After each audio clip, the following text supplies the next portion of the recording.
हमारा देश विकास के नए आयाम गढ़ रहा है। हम हर क्षेत्र में तरक्की कर रहे हैं, लेकिन स्वास्थ्य के मामले में हमें और ज़्यादा सजग होने की ज़रूरत है ताकि हम विकास की गति को बढ़ा सके।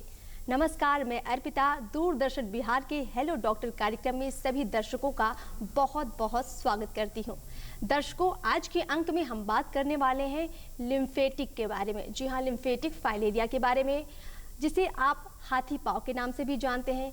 हम इसी पर चर्चा करेंगे, साथ ही ये समझेंगे कि आखिर ये होता क्यों है, इससे बचाव का तरीका क्या है। और इसके लिए स्टूडियो में हमने दो खास मेहमान को बुलाया है, आपका उनसे परिचय करवाते हैं। हमारे साथ हैं राजीव मांझी जी, आप केंद्रीय स्वास्थ्य एवं परिवार कल्याण मंत्रालय में संयुक्त सचिव हैं।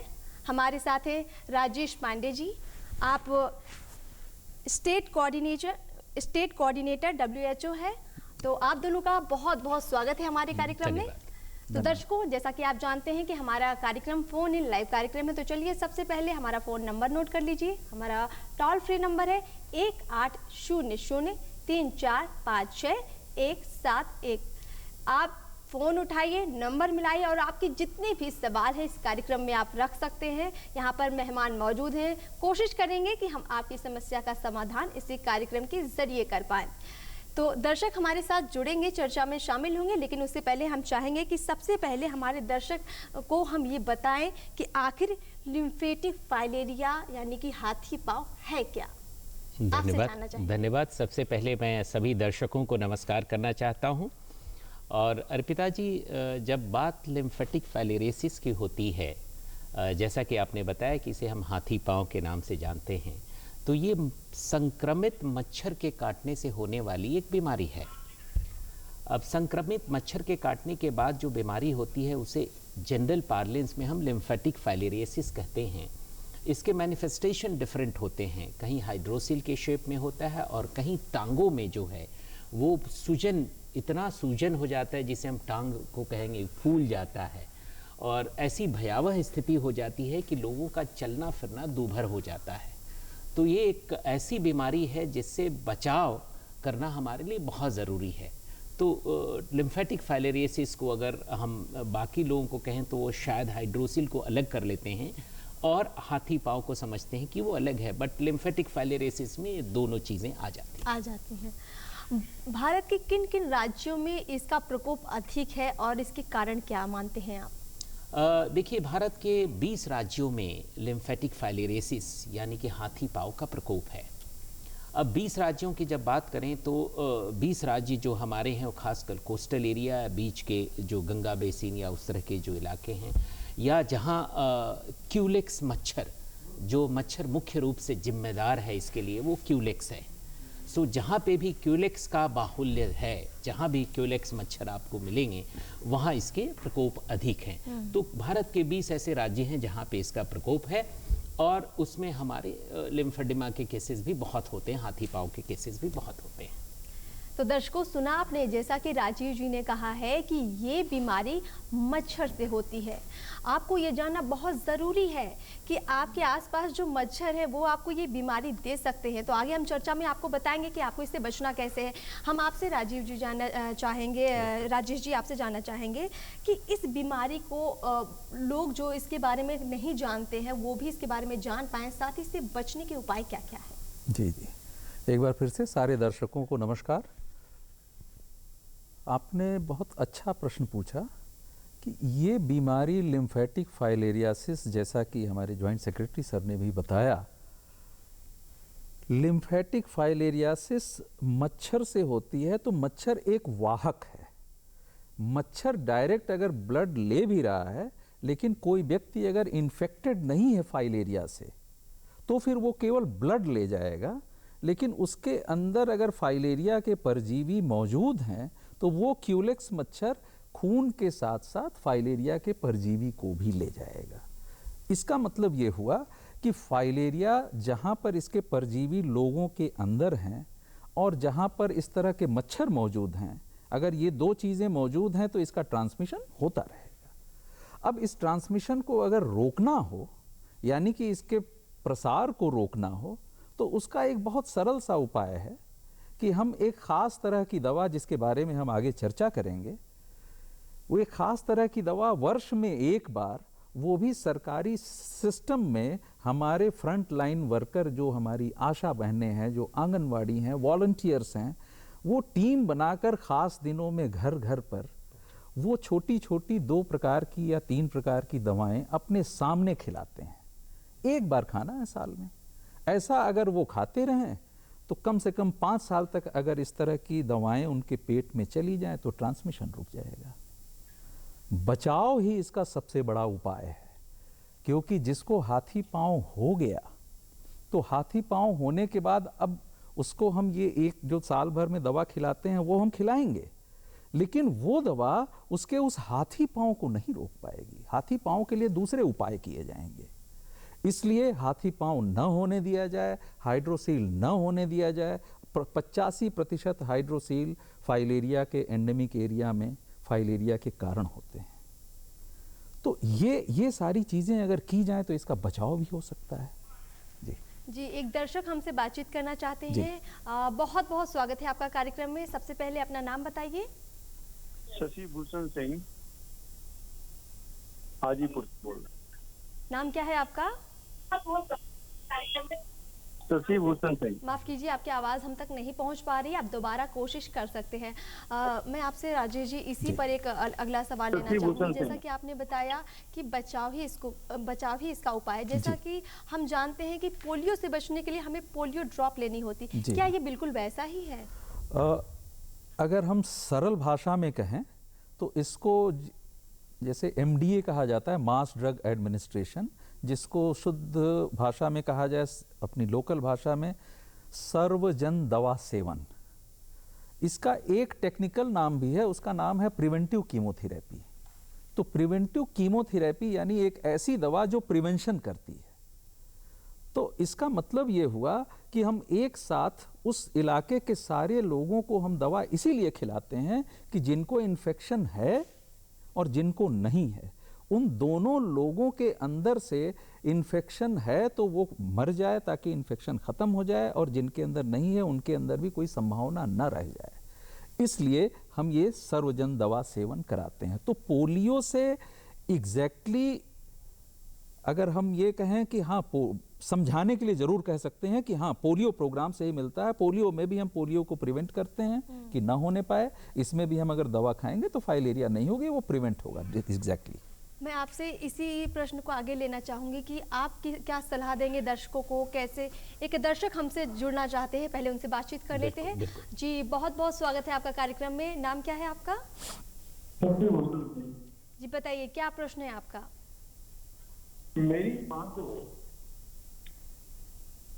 जी मेरी जी बताएं। मेरी माँ को 10-12 साल से जी वो हाथी पांव फाइलेरिया है। जी उनको दिक्कत कर रही है। आपकी माँ को 10-12 साल से पाँव में हाथी पाँव है और उनको चलने में तकलीफ होती है। जी जी जी, आपके प्रश्न के लिए आपको धन्यवाद। और आपको और बाकी ऐसे बहुत अन्य लोग भी होंगे जिनको हाथी पाँव छोटे या बड़े रूप में होगा और उनको भी ये तकलीफ होगी। हाथी पाँव, इसका मतलब माता जी को इन्फेक्शन आज से कई साल पहले हुआ होगा, और शरीर में एक ऐसा अंग है जिसको टेक्निकल भाषा में बोलते हैं लिम्फेटिक सिस्टम, उसको उसने नुकसान पहुंचाया, जिसके नाते ये हाथी पाँव हुआ।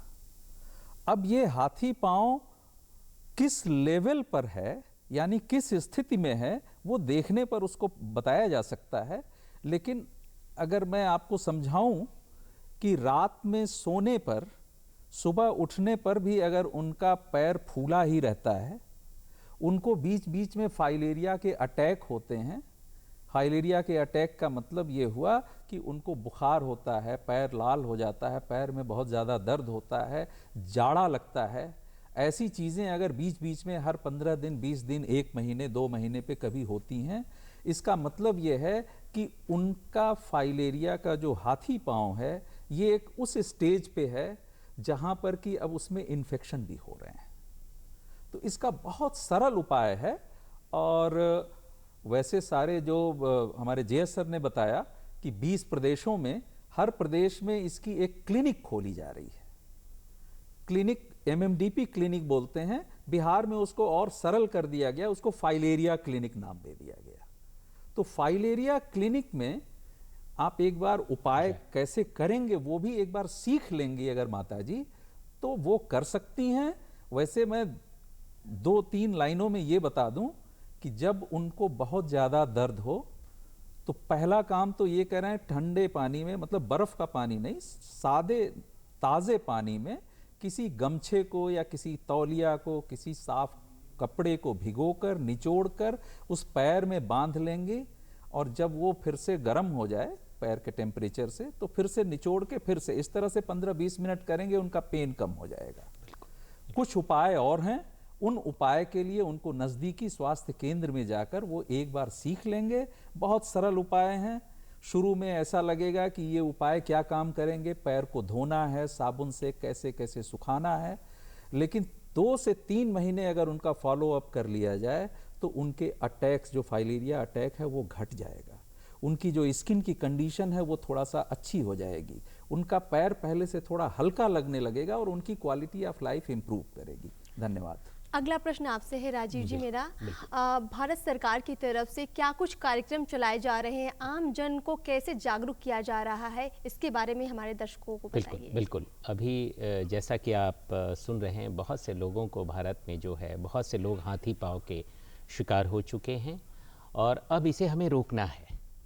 भारत सरकार, राज्य सरकार, अन्य डेवलपमेंट पार्टनर्स या सबके सहयोग से जो है सर्वजन दवा सेवन अभियान भारत सरकार ने शुरू किया है और इस दवा को अगले 10 फरवरी को पूरे जो संक्रमित क्षेत्र हैं वहाँ पे चलाया जाएगा। अभी वर्तमान में भारत के 10 राज्यों में इस कार्यक्रम को चलाया जा रहा है, जिसमें हमारा बिहार भी शामिल है।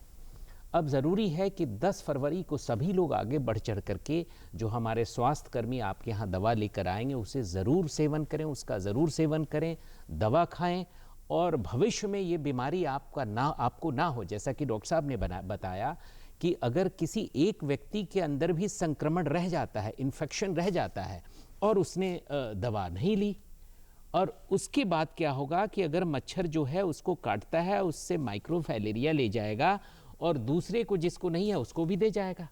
अब प्रश्न ये है कि तुरंत तो पता नहीं चलेगा कि साहब आज मच्छर काटा तो आज ही फाइलेरिया हो जाए, आज ही एलिफेंटाइसिस आपको हाथी पांव हो जाए, वो नहीं होगा। वो 10, 15, 20 साल के बाद इसका मैनिफेस्टेशन होगा।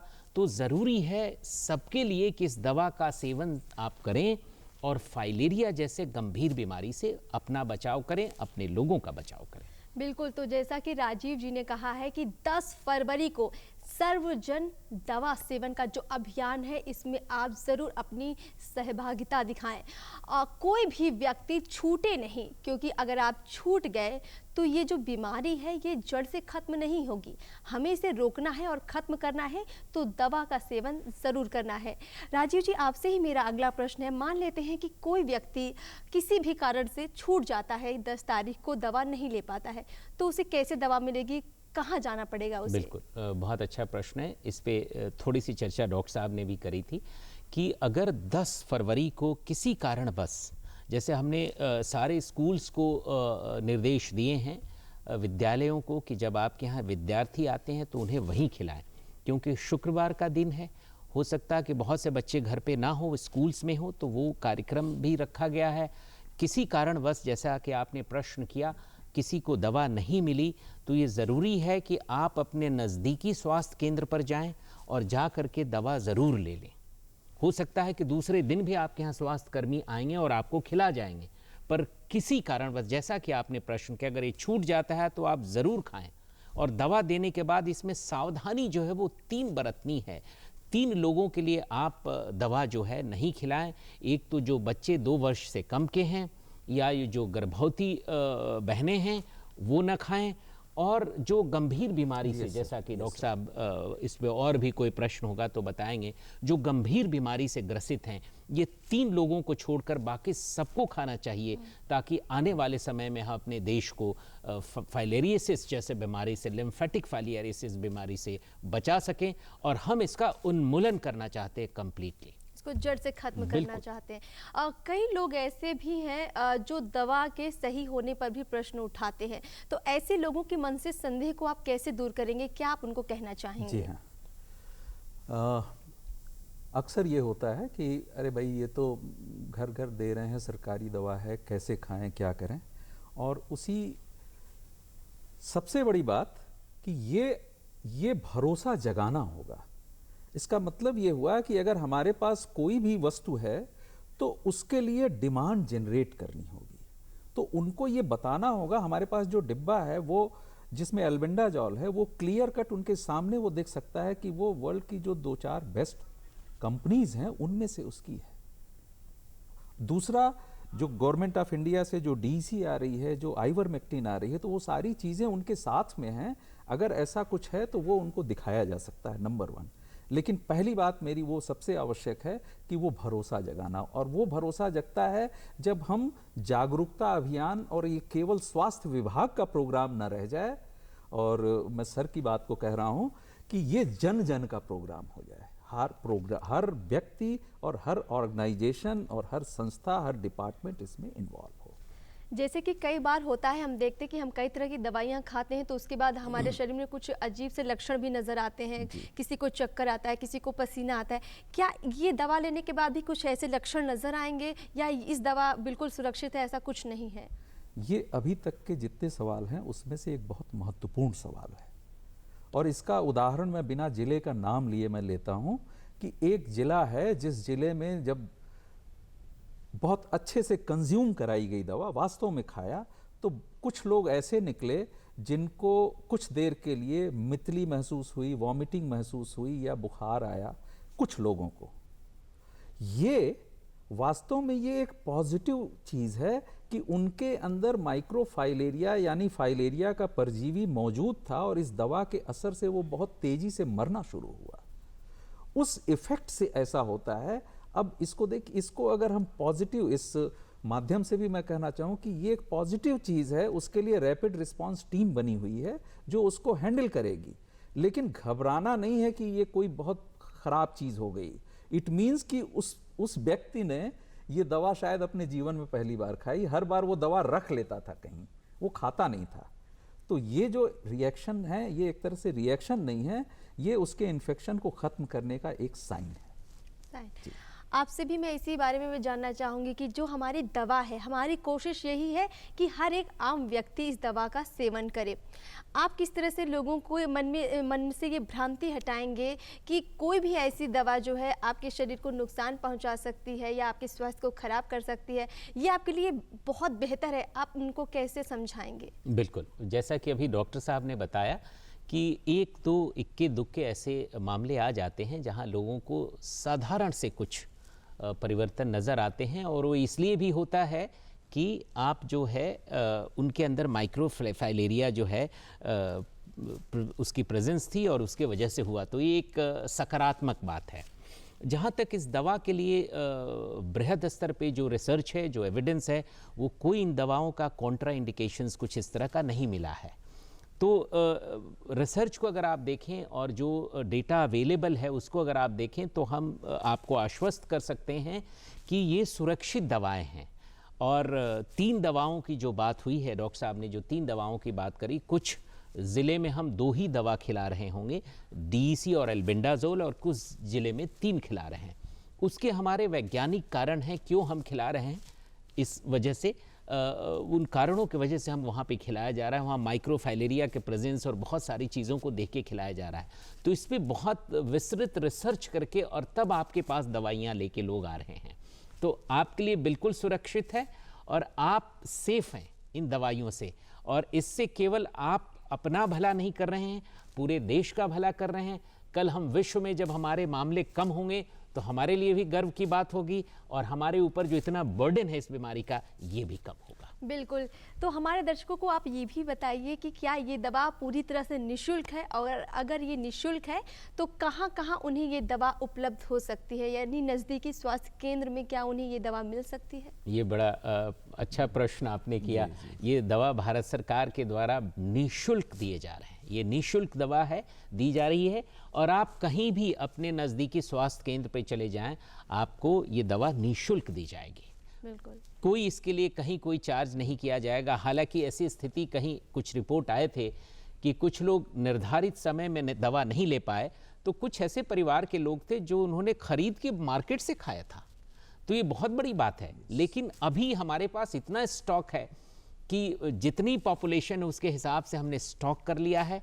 और 10 फरवरी को मैं पुनः आप लोगों से आग्रह करना चाहता हूं कि 10 फरवरी को जब स्वास्थ्य कर्मी आपके यहाँ आते हैं तो कृपा करके दवा ज़रूर खाएं। ये सुरक्षित है, घबराने की कोई बात नहीं है, और इससे आप स्वस्थ रहेंगे। आपको भविष्य में हाथी पांव की बीमारी कभी नहीं होगी, कभी नहीं होनी चाहिए। बिल्कुल दर्शकों, हम भी जानते हैं कि स्वास्थ्य से बड़ा धन कुछ भी नहीं है। आप कोशिश कीजिए बस इतनी कि जब 10 फरवरी को आपके घर पर कोई भी स्वास्थ्य कर्मी पहुंचे तो बिना हिचके बिना झिझके ये दवा अवश्य लें।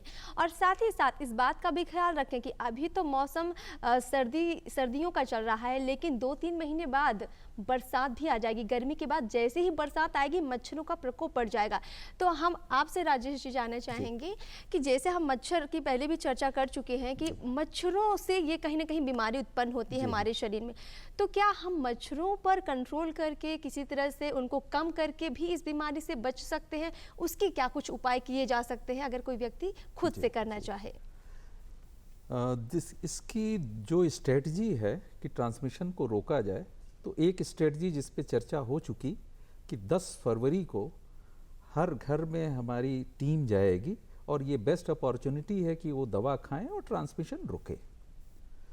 दूसरी स्ट्रेटजी ये है, वो है मच्छरों का कंट्रोल। तो इसको एक वर्ड यूज होता है IVM, इंटीग्रेटेड वेक्टर मैनेजमेंट। तो क्यों ना हम केवल फाइलेरिया की बात ना करें, क्यों ना हम ओवरऑल वेक्टर मैनेजमेंट की बात करें जो कॉस्ट इफेक्टिव भी है और तब वो जन आंदोलन भी बन सकता है। तो इसके लिए क्यूलेक्स मच्छर, ये सभी लोगों को जानना चाहिए कि ये गंदे पानी में पनपते हैं।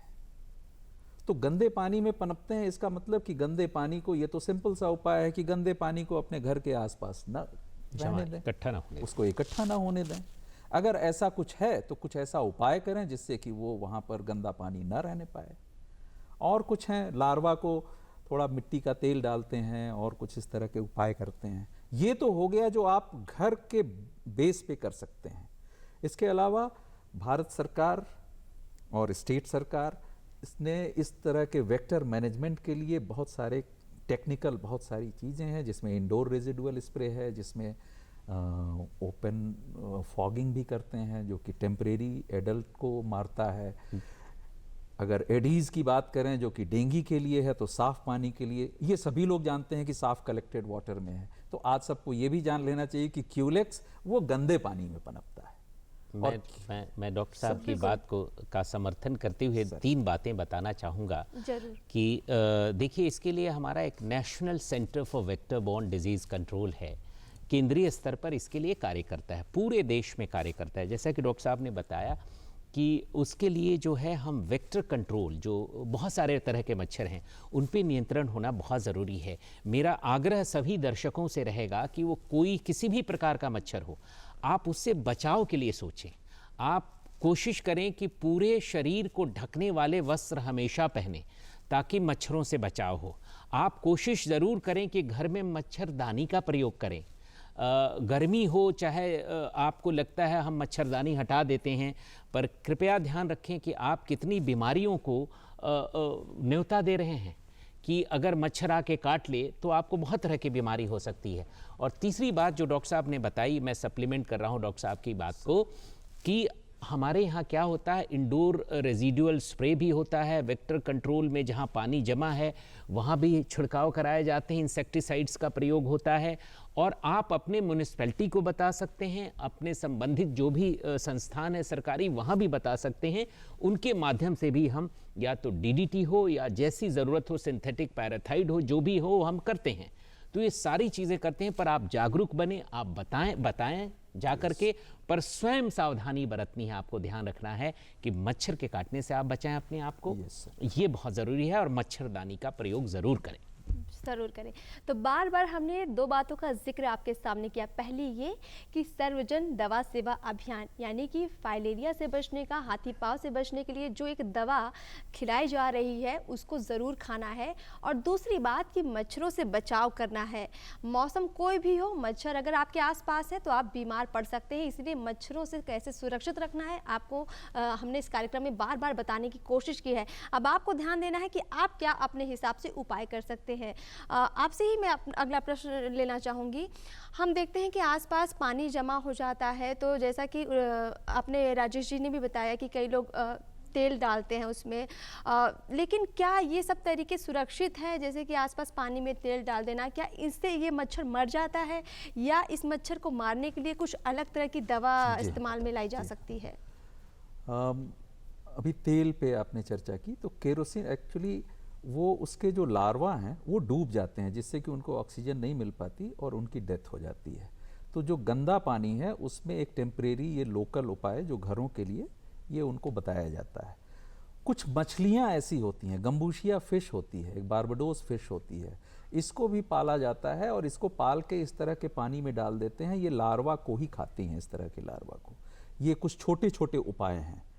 इसके अलावा हर हाल में ये ध्यान रखना है कि मॉस्किटो या मच्छर वो खून को लेता है।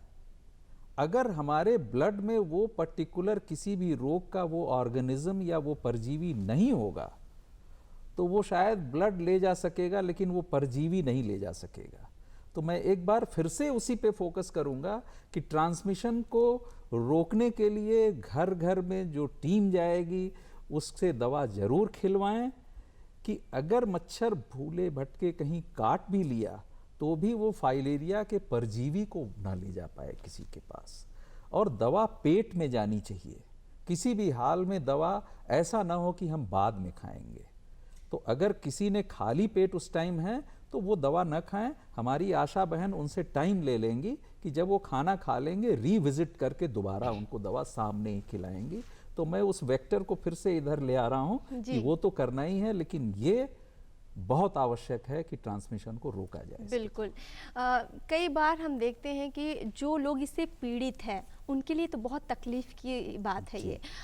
हमारे अस्पतालों में, हमारे सरकारी अस्पतालों में क्या कुछ सुविधाएं हैं, कैसे इसका इलाज हो सकता है, आप जानकारी देंगे? बिल्कुल। देखिए, सबसे बड़ी बात है कि जो लोग पीड़ित हैं, आपने देखा होगा कुछ दृश्य, आपने देखा होगा पीछे स्क्रीन पे, हमारे स्क्रीन पे बहुत, ये देख रहे हैं आप स्क्रीन, ये कितनी भयानक स्थिति है आप देख सकते हैं। अगर किसी को भी हाथी पाँव इस तरह की भयानक स्थिति हो जाती है, और इस स्थिति में देखिए ये बिल्कुल ठीक होने की स्थिति नहीं कि पूरी तरह से ठीक हो जाए, पर इसको जो है हम मॉर्बिडिटी मैनेजमेंट करते हैं, डिसेबिलिटी प्रिवेंशन के लिए उपाय है, और इसमें एक प्रोटोकॉल है। भारत सरकार के जितने भी हेल्थ एंड वेलनेस सेंटर हैं, प्राइमरी हेल्थ सेंटर जो है सरकार के सहयोग से, वो केंद्र राज्य सरकार सबके सहयोग से जो चल रहा है, वहाँ सुविधाएं बढ़ा दी गई हैं। अगर आप जाएं तो वहाँ पे जो सेट प्रोटोकॉल है उसके हिसाब से इसका उपचार बताया जाएगा, पर ये ध्यान रहे कि इससे पूरी तरह से निजात आप नहीं पा सकते हैं, जैसा कि डॉक्टर साहब ने भी शुरू में बताया था। तो निजात पाने के लिए एक ही तरीका है कि अगले 10 फरवरी को आप कोई बीमारी ही ना हो, इसे ध्यान रखना है कि जो स्थिति अभी आपने देखी हमारे बहुत से लोगों के साथ, वो स्थिति आपकी ना बने, इसलिए इस दवा का सेवन करना बहुत ज़रूरी है। बहुत ज़रूरी।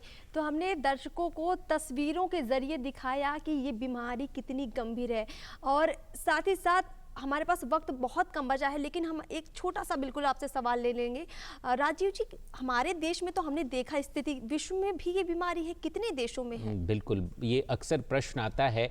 ये बीमारी विश्व के 72 देशों में है, मौजूद है ये बीमारी 72 देशों में, और लगभग 10 से 11 लाख इसके मामले हैं। पर दुर्भाग्य की बात है कि हमारे देश में 5 लाख के करीब, 5 लाख से अधिक मामले हैं।